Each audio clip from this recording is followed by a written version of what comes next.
Teleimpacto, lo que necesitas saber.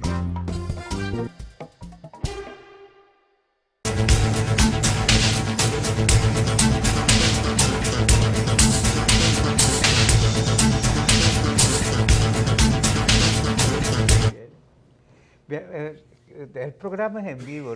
Claro, nos agarraron in flagrante, Sí, como sí. dicen en términos jurídicos, porque teníamos una conversación aquí muy entretenida con nuestro invitado de hoy, que es un lujo o un habitué del programa, porque tiene una sección aquí. Entonces, estábamos hablando del apasionante tema del análisis histórico, porque siempre cuando hablamos de un tema histórico, de un acontecimiento tan importante como la Revolución de Abril, la Guerra Patria, en lo que generó después. Tú sabes que el general estaba ofreciendo un diplomado, su fundación, diplomado sobre la Guerra Fría. Y hoy hay una noticia que tiene que ver mucho con la Guerra Fría, que es la quiebra de Puerto Rico. Eso no iba a suceder en la Guerra Fría. En la Guerra Fría los norteamericanos no hubiesen permitido que esa deuda impagable y la situación por la que está pasando Puerto Rico se produjese, porque Puerto Rico era la vitrina para América Latina. Claro. Esas son las cosas que ha cambiado el fin de la Guerra Fría y los tiempos que nosotros estamos siendo actores privilegiados de un cambio de época, un punto de inflexión en la historia. Cambia la geopolítica, cambia los intereses, cambian los que fueron aliados estratégicos, por ejemplo, antes de la Guerra Fría, ya no necesariamente hoy lo son. No. El mundo, en términos de la conceptualización política, de las relaciones comerciales y a todos los niveles, ha dado un vuelco extraordinario. Y a veces hay algunas naciones que no se dan cuenta de eso, entonces como no perciben la magnitud de los cambios, tampoco los internalizan y no pueden actuar en consecuencia. Por eso nos quedamos atrás. La misma situación de Venezuela, esa crisis tan extendida y con una profundidad que ha asumido lo que los gramscianos llamamos la situación de perspectiva catastrófica, no se hubiese producido o ya hubiese tenido una solución definitiva si no tuviésemos, si hubiésemos estado en el periodo de Guerra Fría. Obvio. Porque además también en esta época faltan interlocutores válidos, faltan mediadores que tengan la suficiente sapiencia, la serenidad, el equilibrio y que tengan el verdadero concepto de búsqueda de la convivencia pacífica y armónica, que a veces eso solamente son términos mencionados en cónclaves internacionales, en las grandes cumbres, pero la mayoría de los líderes que hablan de esas expresiones no las practican. Y lo que está pasando en Venezuela es una demostración de eso. Hace falta un liderazgo que sea capaz de sentarse. Tú sabes que esta mañana escuchaba a unos camaradas míos, porque mucha gente cree que todos los grupos socialistas y de izquierda están con Maduro y esos grupos, y no es así. Es un gran Este error. es un grupo que está proscrito, que se llama Marea Socialista. Y me dio pena la actitud que ellos tienen, porque ellos le preguntaron a este dirigente sobre la interlocución, por ejemplo, la muy protagónica que llevan el presidente Leonel Fernández, Zapatero y el de Panamá, Torrijos de Panamá. Y ellos decían que no, que la interlocución debe ser interna, que hay que buscar los interlocutores internos.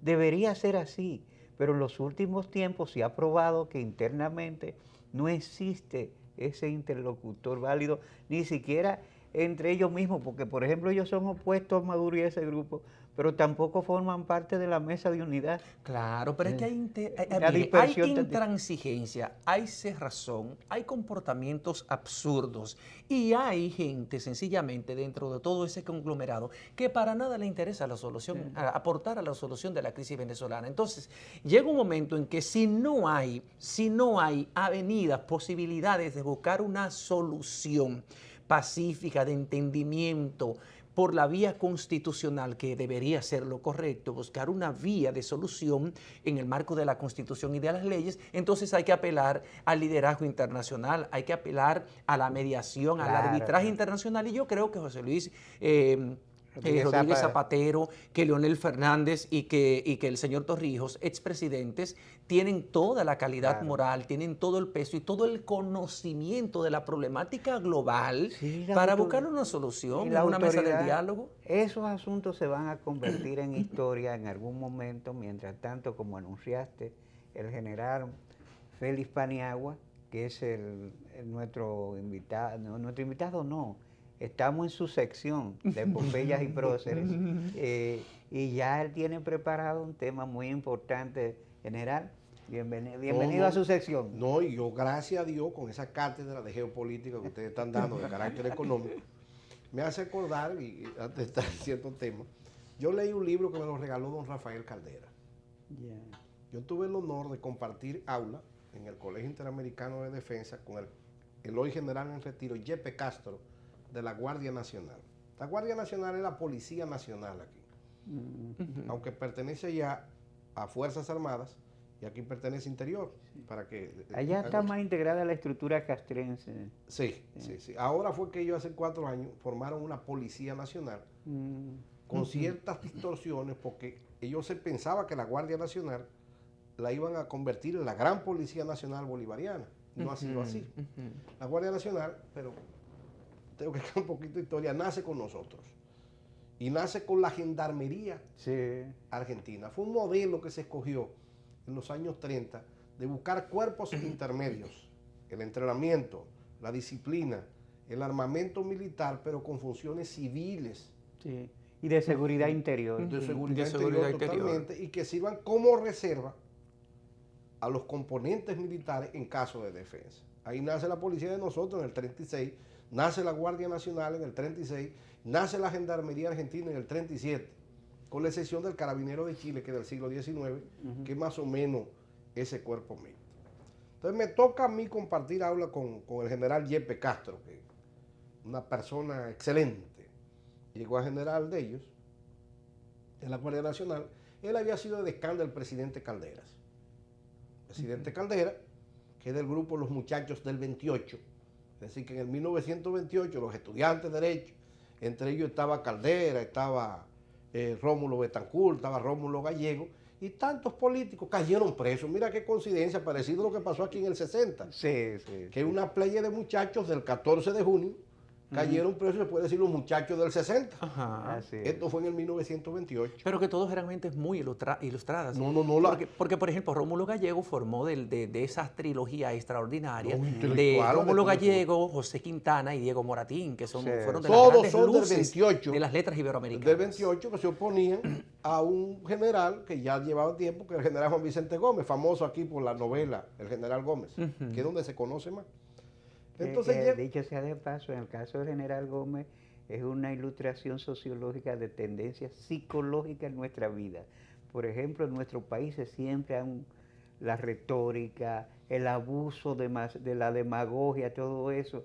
Los venezolanos se casaron de tanta demagogia porque el general Gómez era casi mudo, hablaba casi con quejidos, con sentidos culturales. No, porque tenía lo que se llama, yo lo comparo con Moncácer. O sea, Moncácer llega presidente, pero nunca se le quitó su I. Y él la dio vea con su jocosidad cuando decía, yo soy de Moca. Y ese es un chivito jaito joven. Entonces mezclaba el landacismo, que es propio del sur, con la I, que es propia del Cibao. Propio del Cibao. No obstante, Moncácer es una simbiosis del cibaeño con el azuano, porque él es hijo de azuano. Su papá era un azuano y hablaba con la R, y se sintió siendo azuano. Pero discúlpeme esta inferencia, precisamente que entra en consonancia con este tema. Recuerde que el extinto doctor Joaquín Balaguer nunca dijo vuelvo y vuelvo. Siempre dijo vuelvo y vuelvo. O sea que ahí metía el landacismo. Había que buscar, porque Balaguer era tan casto que incluso crea el libro, lo que se llama métrica prosódica de la lengua castellana. O sea que eso es buena. Voy a hacer una observación de Balaguer. Entonces, volviendo a Gómez, que era su regionalismo montaraz, como era gocho, es decir, de allá de San Antonio del Táchira, y tienen cosas, lo del Táchira, su jocosidad, y como creó una impronta indeleble en su país. Entonces, los muchachos del 28, entre ellos Caldera llega a ser presidente y es en un solar de él que se hace el pacto de punto fijo. Ahí había uno Mangali y él dijo, aquí que voy a hacer mi casa cuando pueda y será mi punto fijo, o sea, ya no voy a andar alquilando casa. Sí, sí. Y por eso se llama el pacto de punto fijo debajo de unas matas de mango, frondoso. Ese pacto del 58, que nosotros hablamos la semana pasada. Sí, hablábamos de la importancia. El general Yepes Castro fue de Calderas cuando fue presidente, cuando el coronel Chávez lo releva. Y yo le hablaba de Calderas y dice, pues mira, te voy a traer un libro muy interesante para que conozca un poquito la historia de mi país. Y yo lo conservo, dice, a través de un amigo en común, el coronel Yepes Castro, un donoroso militar bolivariano, venezolano, para un coronel de la República Dominicana, tierra que tanto amo y que sé yo, que el otro. Dedicado, se llama De Carabobo a Punto Fijo. Explicando la trayectoria del pacto político. Del pacto político, y entonces, ¿cómo Venezuela se parece tanto a nosotros, con esos generales tipo Desiderio Arias, con individuos ilustrados, y como Guzmán Blanco, que era un dictador ilustrado, con individuos Montaraz, y entonces cómo esos cambios tan terribles se dan? O sea que para mí, lo que ustedes me están hablando, lo estoy disfrutando, con esos problemas de Venezuela, que son caribeños como nosotros, donde se dice que cuando las noches son más oscuras, más rápido amanece. O sea que yo le he puesto tanta importancia a ese problema de la tierra de Bolívar, de Sucre, sí, pues, de Páez. Que fue una democracia paradigmática en un momento. La crisis venezolana, yo creo que hay muchos elementos en los cuales nosotros debemos vernos. O sea, la crisis del régimen de partido venezolano, cómo los partidos venezolanos se fueron desgastando. Y hoy que nosotros estamos discutiendo una ley de partido que para mí sirve para nada, servirá para nada, los elementos que se están dando de incompetencia de los partidos para mediar sus vidas internas ocurrieron en Venezuela y nosotros lo estamos repitiendo porque vamos apresuradamente a una situación que yo espero que no resulte así. Mire que yo estoy mirando, incluso aunque vine a hablar de historia, pero me ha gustado tanto el tema que no deja de ser histórico. Hay una nueva tendencia, esto es algo muy personal, que lo he analizado en el presente. Siempre hay una amenaza. Estados Unidos entra aquí en el 16 más que los problemas económicos para evitar que un nuevo imperio, el imperio germánico, se le meta al Caribe. Claro. Y vino en Venezuela el asunto de las cañoneras del 1908. Sí. Y en el caso de nosotros, pues, le compraron la deuda nuestra a los alemanes. Pero es para evitar ese tipo de cosas. En el 65 se invade para evitar la nueva amenaza que era el comunismo. Ya para los años 90 vamos a luchar en contra de un narcotráfico. A partir del 2002, además del narcotráfico, vamos a agregarle otra fasecita que se llama el narcoterrorismo. El narcoterrorismo. Yo que vengo de formación cuartelaria, vemos como hasta los manuales de nosotros de entrenamiento se le cambia el enemigo en el espectro y ya no es el comunista, viene el terrorista, viene el narcotraficante y ese es tu enemigo. Ahora viene lo que se llama la transparencia. Entonces, no sé hasta qué punto le favorecerá a los gobiernos elegidos lo que llamamos democracia, el poder demos, pueblo, el poder del pueblo expresado, que ha causado un terror en la mayoría de los que gobiernan. Si nosotros seguimos así de una manera alegre, va a llegar un momento que nadie va a querer gobernar. Claro, y cada vez que un presidente de Maduro, la crisis de credibilidad. Porque entonces, ¿qué es lo que quiere Maduro? Sí, pero Maduro lo que tiene miedo a un referéndum, va y pierde el referéndum y entonces yo voy a la cárcel. Sí. Y usted se pone a ver qué cíclico. Maduro está... Aquí pasó tanto que aquí nadie duró, con la excepción de Joaquín Balaguer y otros tiempos, más de 8 años, que no saliera para 3 cosas. Sí. Las playas extranjeras, el exilio, para la cárcel o para el cementerio. El cementerio. Búsquelo. Entonces, si lo miramos desde esta perspectiva, aunque su segmento es específicamente abordar los grandes acontecimientos históricos para que la sociedad dominicana aprenda. En este caso lo estamos analizando antes de que se hagan materia histórica. Claro, claro. ¿Cuál es la salida? ¿Hay una salida previsible en Venezuela? Porque a mí me preocupa eso, como comunicador, como ser social. ¿Cuál es la salida en Venezuela ahora? Que va a haber que darle ciertas seguridades jurídicas al jefe del Estado, porque ahí lo que hay es el deseo, ok, te destituyo, pero te meto a la cárcel. Claro, claro. Entonces, en la situación, el mismo caso de Joaquín Balaguer. Le pasa, espérate, yo no me voy a dejar meter preso. General, yo voy a crear en el 94 una situación y después que viene la situación hay que negociar. ¿Qué voy a negociar?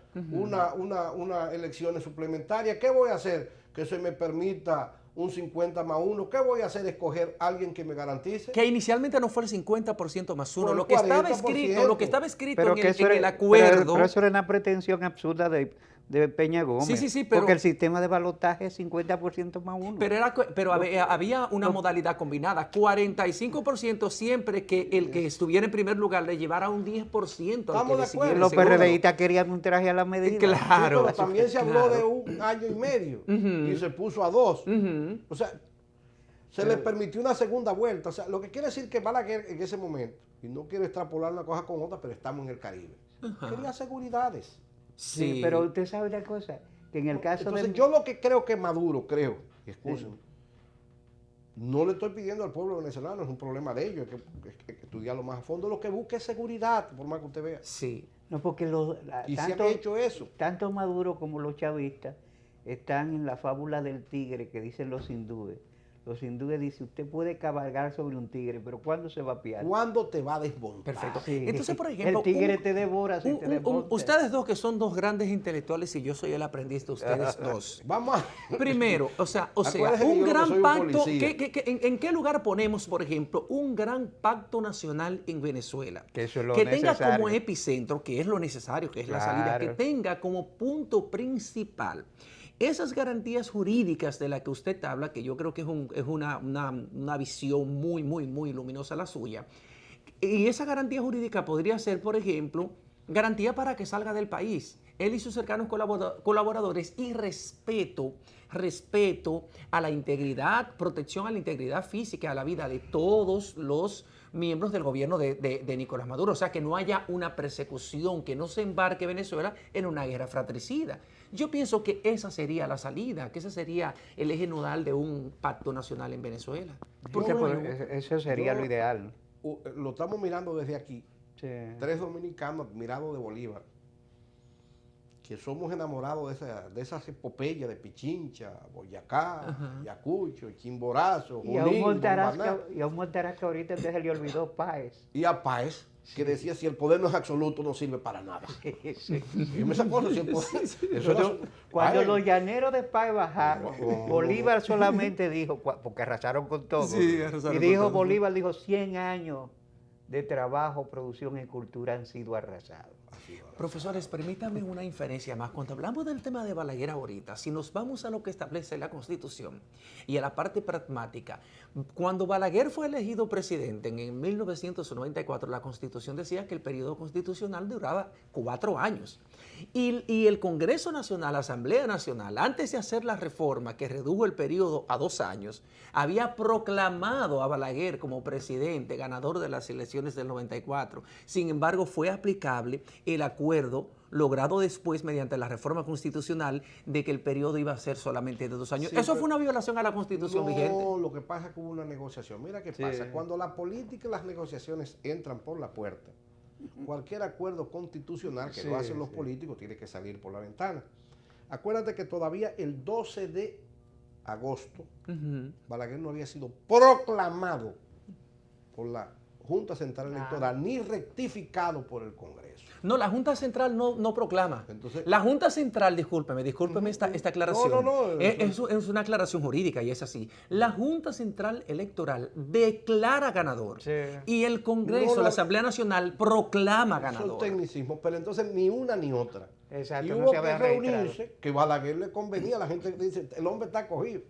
Y el doctor Peña Gómez, hay un discurso por ahí, lo hice venir aquí, yo le dije que en el Palacio no, que tenía que ser aquí. El hombre está cogido. O sea, con satisfacción del triunfador.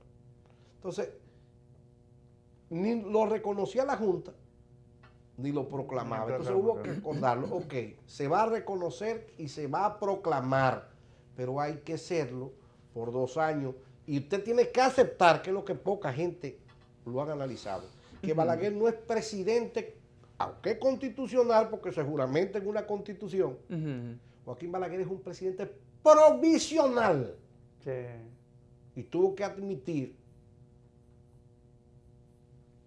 que hubo fraudes en las elecciones y por eso no tenía créditos internacionales ni voz ni voto ante los organismos internacionales. General, vamos a hacer la primera pausa. Hemos hecho una digresión sumamente interesante. Siempre sus intervenciones y su capacidad expositiva enriquecen notablemente los aportes. No, yo he aprendido de políticos profesionales. No, yo me estoy dando un gran banquete hoy, antes del almuerzo. Bien, vamos a hacer la primera pausa y cuando regresemos, el general va a iniciar su sección de epopeyas y próceres.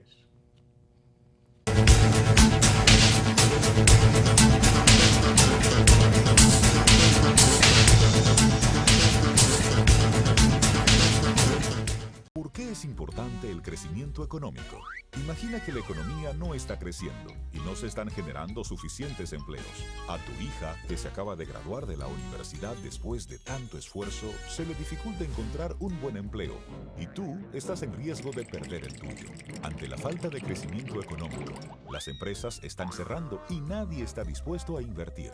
Como consecuencia, tu familia no podrá aspirar al nivel de vida que soñaste para ellos. Por esto, el Banco Central contribuye a un crecimiento sostenido de la economía a través de la implementación de una política monetaria orientada a mantener la estabilidad de precios, mientras procura la regulación eficiente del sistema financiero y el adecuado funcionamiento de los sistemas de pagos. Un crecimiento económico estable crea un clima adecuado para el aumento de la inversión, promueve la creación de empleos y el aumento del ingreso, lo cual, unido a la ejecución de políticas públicas, contribuye a reducir la pobreza, es decir, el crecimiento económico sostenible. Sienta las bases necesarias para alcanzar el desarrollo y mejorar las condiciones de vida de tu familia, permitiéndole un mayor acceso a bienes como electrodomésticos, muebles, computadoras, transporte, porque cuando una economía crece de forma estable y sostenible en el tiempo, tus sueños de hoy serán tus logros del mañana. Campaña de Educación Económica y Financiera del Banco Central de la República Dominicana.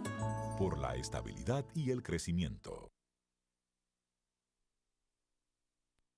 Cada día me despierto con su aroma, con su compañía y su alegría.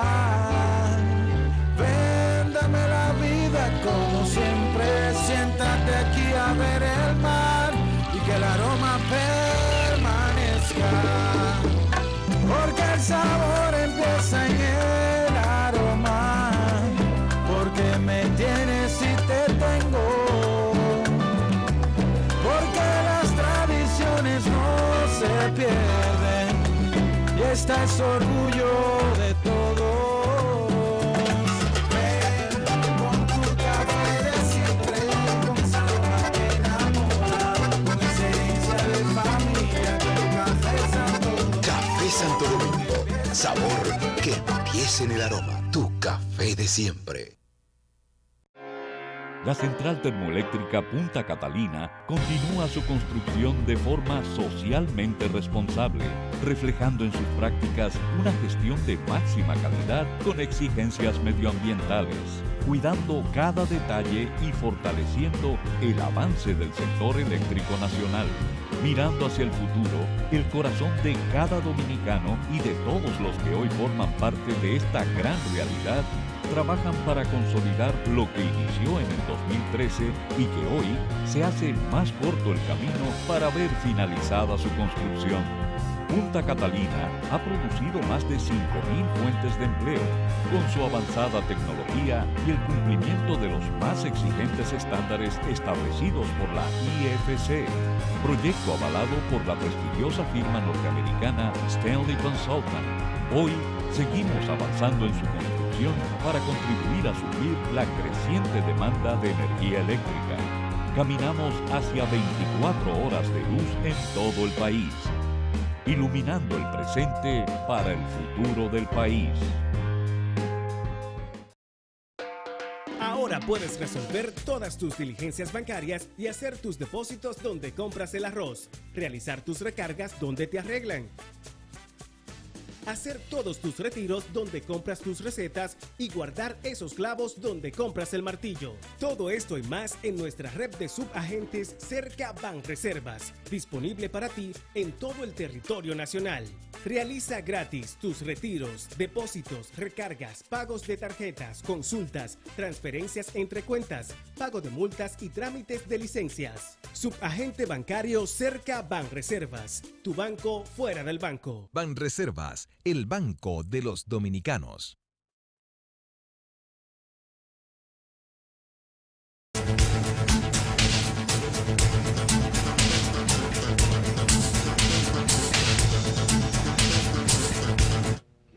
Bien, generar el tema de hoy en Epopeyas y Próceres. Bueno, hoy es un día interesante como todos en el mes de abril, porque un día como hoy, 4 de mayo, se juramenta, que estuvimos hablando, por voluntad popular,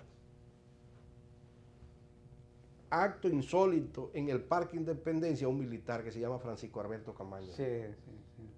Y aunque estuvimos hablando con el arquitecto espayanamita y dice que Camaño al principio, que se asiló, que él entendía que les varió muchas cosas, pero es increíble entonces cómo nace esa figura que otros lo deciden de que bipolar, como un líder de masa, un hombre salir de los cuarteles, Sí, sí. aclamado como un demócrata, y se ve así sudado en el Parque Independencia. O sea, que nosotros tengamos registrado, ni de la Primera República nadie se había juramentado donde nació la patria. Sí. Donde se Es un elevó. hecho inédito. Y es un hecho inédito. Y ha permanecido así de esa manera. Y entonces, ¿cómo sube un brazo? Que dicho sea de paso, ahí mismo renuncia después. Renuncia a su cargo de coronel, lo inscriben, Cabito Gotró lo dice, el periodista, y entonces pasa a ser un hombre de ideas totalmente conservadoras y hasta trogloditas, a ser un líder de masas populares en un gobierno excepcional de carácter patriótico. Así es. Y cuando levanta su mano sudado, que está aquí, por cierto, vamos a hacer un pequeño close-up, por favor, aquí, al coronel Camaño. Mírenlo ahí, como él cambia ya la gorra militar, se quita las insignias con las manos abiertas y ya usa un sombrero.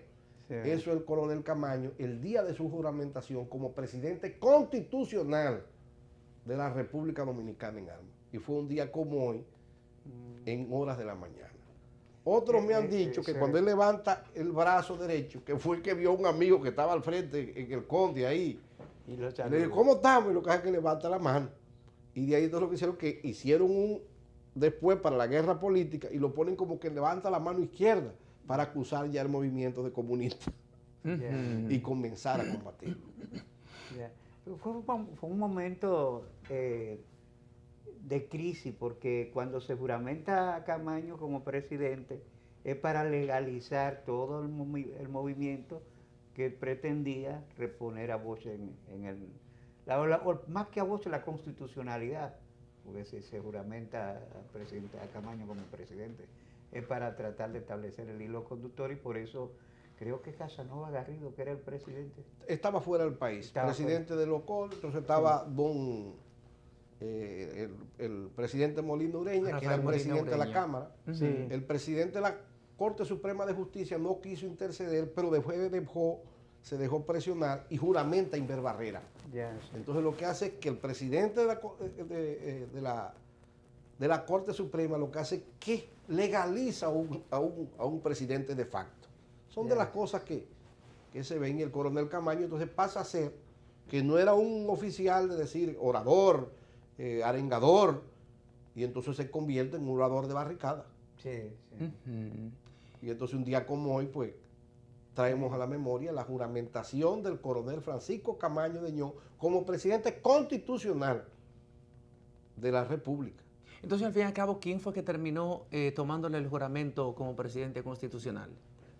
Tuvo que cogerlo y juramentarlo, porque en la Constitución puede hacerlo un funcionario judicial, pero a él entonces lo pasó el vicepresidente de la Cámara Manuel Germán Espinosa. Manuel Germán Espinosa, sí. Papá de Amaury Germán Aristi, entonces le toman juramento los diputados y los senadores ahí presentes. Entonces no puede, el hecho de que él renunció a su condición de coronel. Porque la Constitución del 63, como la de hoy, como la del 1844, siempre ha establecido.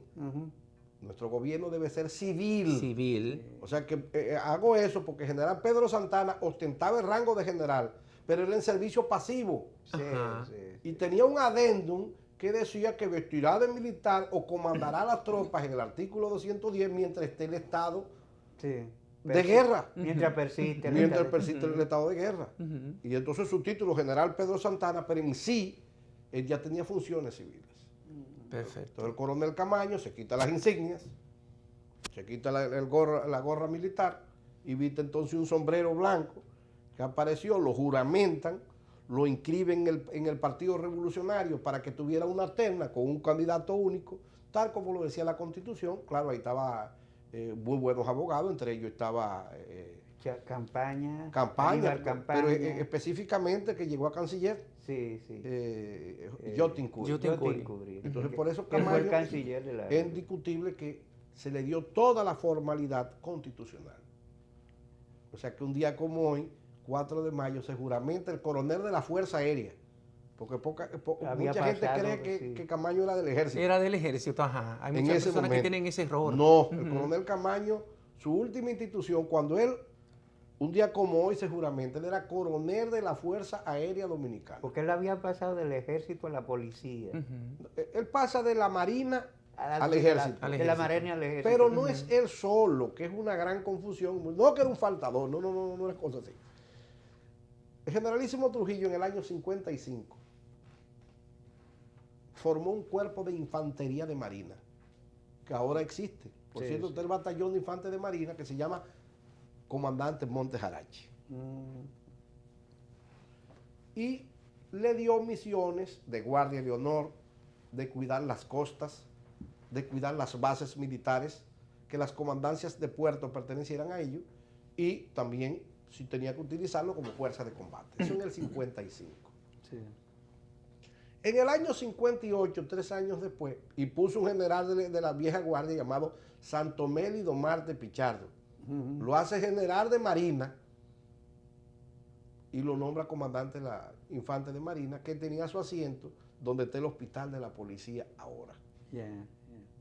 Pero Mélido Marte, que también tuvo muchísima vigencia durante los gobiernos de Balaguer. No fue de todo, Mélido fue de todo aquí.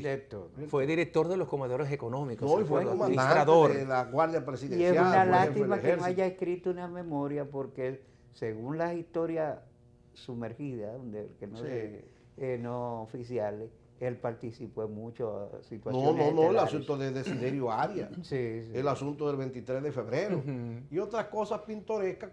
Eso sí él lo dijo, Mélido, cuando lo ingresan en el año 18, lo ingresan con todo y era práctico, y entonces lo ingresan con todo y caballo. Entonces los norteamericanos necesitaban caballo y querían rentar caballo porque no le daba lo que trajeron para patrulla y dominio. Entonces Mélido, según cuentan sus mismos nietos, dice, bueno, pues yo le alquilo el caballo mío. Dice, ¿y cuánto tú lo alquilas? Bueno, en $10 mensual. Pero Mélido, como sargento de la Guardia Nacional, ganaba 10 y le alquila el caballo en 10. Dice, pero entonces el caballo hay que darle que comer. Entonces le asignaron 4 pesos al caballo como forraje. Entonces el caballo ganaba 14 y Mélido ganaba 10. Qué negociación más inteligente. He dicho, sea de paso, quizás mañana después te toque el 3 de mayo, en que de aquella cita entre Desiderio y Trujillo. ¿En el 31? Sí, el 31, y Mélido estuvo también desempeñando papeles a distancia en ese momento. Lo que es Mélido, Felipe Cipriano. Y el entonces teniente Ludovino, que era el jefe del destacamento. Ludovino Fernández. Son los que hace la persecución militar al general Desiderio Arias después del encuentro, claro, y se pactaron ciertas cosas. Bueno, pero vamos a ir a la última pausa y ya ahí entramos en la otra parte de efemérides. ¿Cómo no?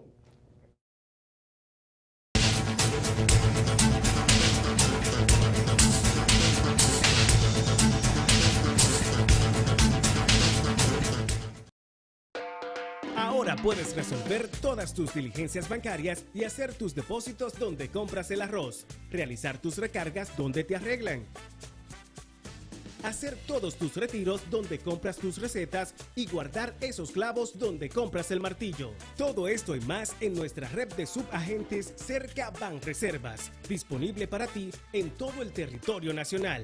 Realiza gratis tus retiros, depósitos, recargas, pagos de tarjetas, consultas, transferencias entre cuentas, pago de multas y trámites de licencias. Subagente bancario Cerca Banreservas, tu banco fuera del banco. Banreservas, el banco de los dominicanos.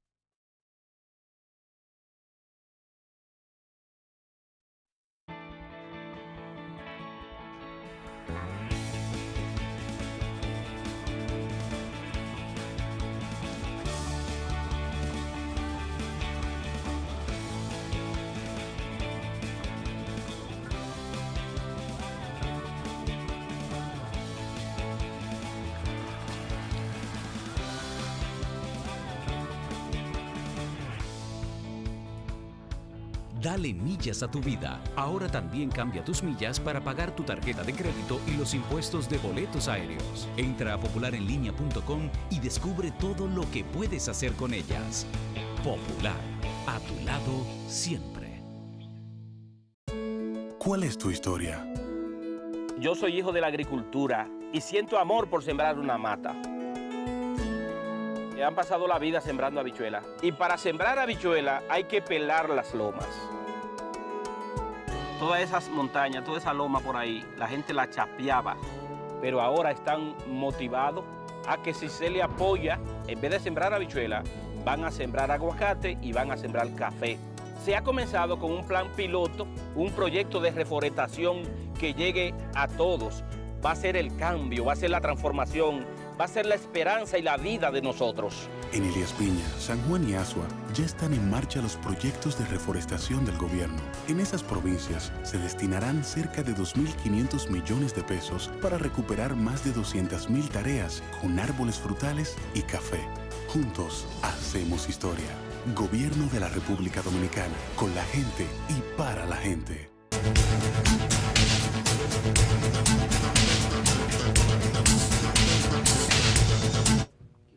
Bien, general, en el tiempo que nos queda, la otra... Bueno, yo quiero hacer un recordar del levantamiento de 2 de mayo de 1861, que es increíble, que no sale de la intelectualidad nacional ni de los hombres de los pueblos más desarrollados, sino el patriotismo se reflejó en el ánimo y el corazón de un campesino de Jábaba de Moca, que era teniente coronel retirado, el coronel José Contreras. Que me dicen que no estaba ciego, como se ha dicho muchas veces. Es que aquí se ha llevado todo muchas veces sin quitarle mérito al benemérito general Luperón.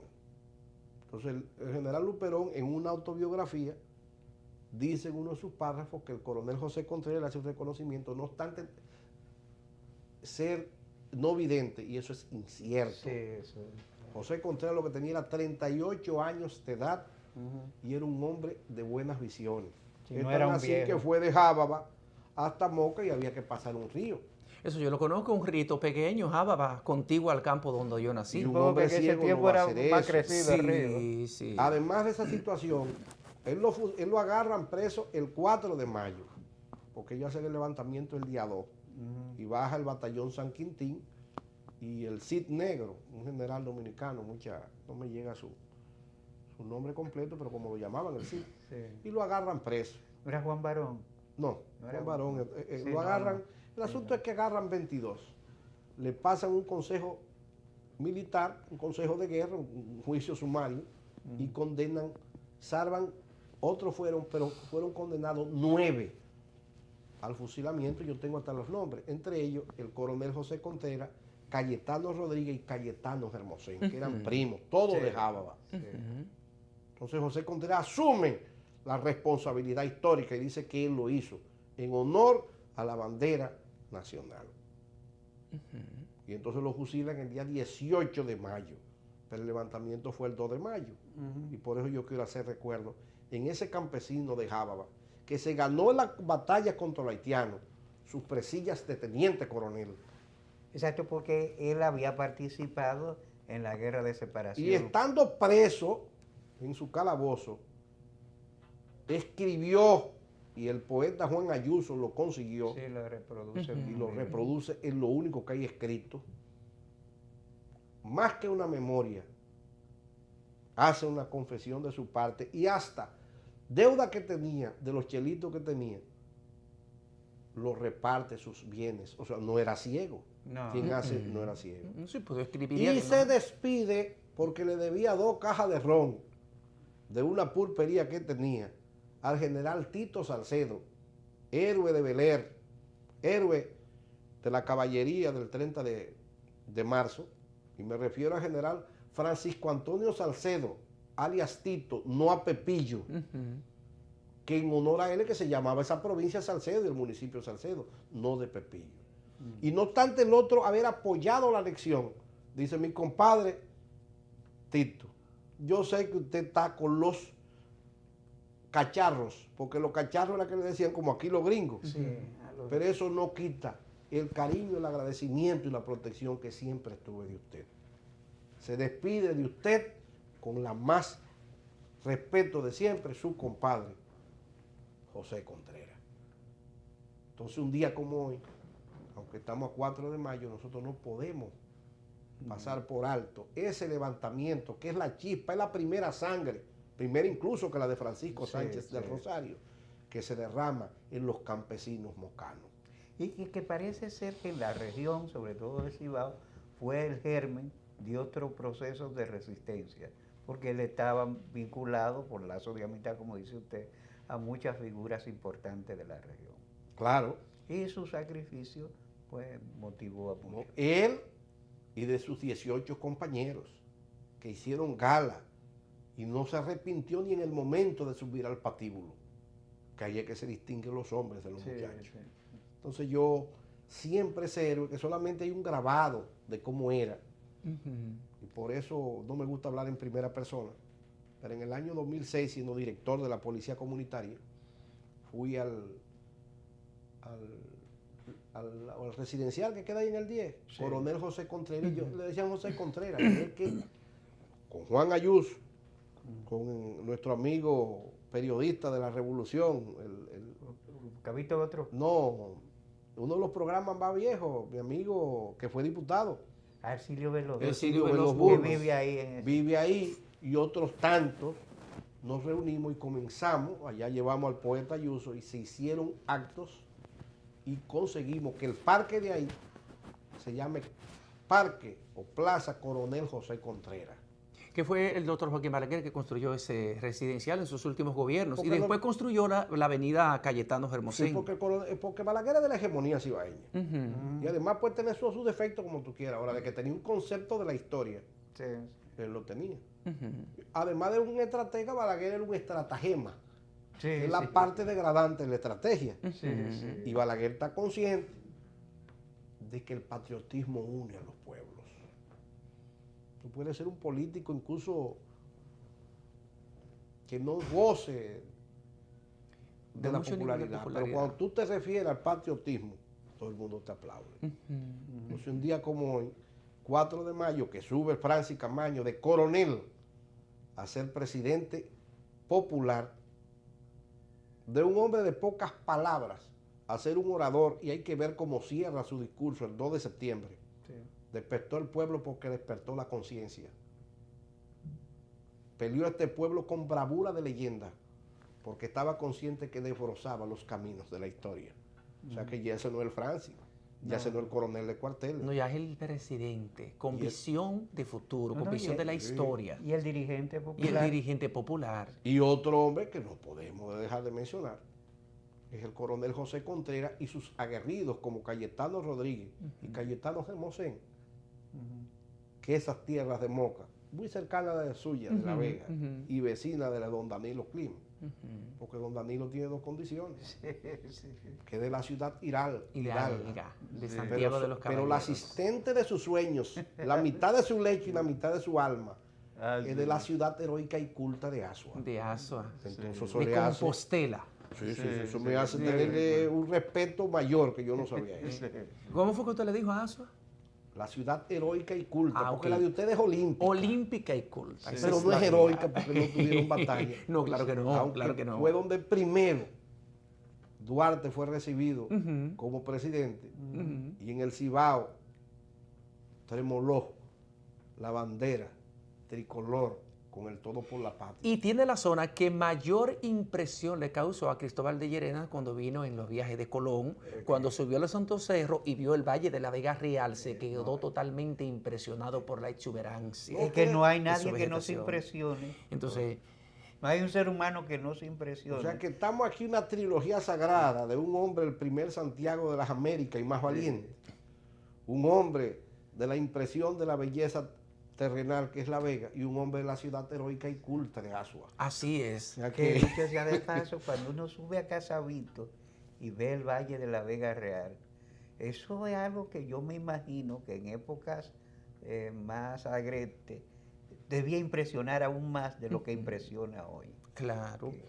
Pero hay tiempo, yo pienso, para que, tomando como referencia ese análisis histórico y el comportamiento psicológico, social, la visión de compromiso que tenían los militares de aquella época y la gente que tenía una visión de lo que debía ser la soberanía, de lo que debería ser el futuro del país, ¿usted podría definir en qué situación nos encontramos hoy día en términos de lo que tiene que ver con la democracia, con la institucionalidad y lo que podría ser el futuro de la República Dominicana? Bueno, el futuro no tengo una bola de cristal. Decía Napoleón que los que piensan en el pasado tienen una visión de un presente, pero que el que piensa en el futuro se lo dejaba ese trabajo a los locos. Pero esa es la visión de Napoleón. Yo te podría decir que lo que nosotros llamamos democracia, que es la participación del pueblo en elegir sus gobernantes, este es un pueblo que está ya muy maduro, muy consciente que de la mejor forma de quitar del poder, de cederle la administración del Estado a sus conciudadanos es mediante ese papelito que se llama el voto. Ahora, eso tiene sus partes débiles, como decimos la estratagema, que es la parte degradante de la estrategia, y ahí es que viene la tramposería. Pero yo creo que el pueblo dominicano, cuando te digo pueblo, te hablo militar, sastre, barbero, ebarista, conductor, y más que nosotros tenemos una clase militar que es nacional. Cuando se dice ejército nacional, no es porque tiene jurisdicción sobre el Estado, sino porque nace de la nación, nace del sentir de ese pueblo. Nosotros tenemos la seguridad, la estabilidad, por mucho tiempo, yo diría 20 años, de la estabilidad democrática de las instituciones del Estado. Es mi visión. General, muchas gracias. Hemos completado hoy la sección Epopeyas y Próceres, aunque el general, que es un hombre de academia, a veces insiste en que él es un simple policía, es un hombre de estudio que ha aplicado largas noches al trabajo y al escrutinio de la historia y a cultivar el buen decir, y lo hace con gran donaire y elegancia. Y tiene una gran capacidad de comunicación, porque son varios factores combinados. Es un gran intelectual, una fina percepción y una extraordinaria capacidad para transmitir. Entonces yo pienso que él es un gran académico, por encima de todo. Sí, y eso le hemos regalado nosotros a nuestros televidentes este día, y esta conversación la pueden escuchar y ver de nuevo al filo de la medianoche. Hemos tenido otra entrega de Sondeo, un programa de peso para un público que piensa.